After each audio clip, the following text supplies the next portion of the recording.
Hello বন্ধুরা, happy Makar Sankranti সবাইকে। আজ আমি যে রেসিপিটা নিয়ে এসেছি সেটার নাম হচ্ছে বানানা পিনাট বাটার স্যান্ডউইচ। যদিও মকর সংক্রান্তির দিন তো পিঠেপুলি হওয়ার কথা, বাট মাম্মার হাতে সময় ভীষণ কম থাকার জন্য এই চটজলদি রেসিপিটা মাম্মা বানিয়েছে।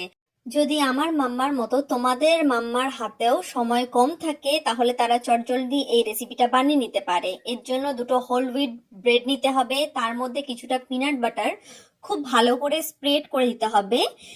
এবার তার ওপর কলা গোল গোল করে চাকচাক করে কেটে সুন্দর করে ওপর থেকে সাজিয়ে নিয়ে দুটো ব্রেডকে একসাথে জুড়ে দিয়ে খুব ভালো করে দুপাশ টোস্ট করে নিলেই আমাদের পিনাট বাটার বানানা স্যান্ডউইচ একদম রেডি হয়ে যাবে।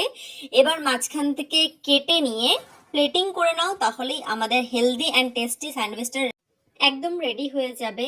আর এই ব্রেডটা খেতে যতটা ভালো হয় ততটাই হেলদি। আর আমি এখানে অলরেডি বসে পড়েছি খেতে, কারণ মকর সংক্রান্তির দিন পিঠে পুলি তো হলো না সময়ের অভাবে, কিন্তু এভাবেই আমরা মিষ্টিমুখ করলাম।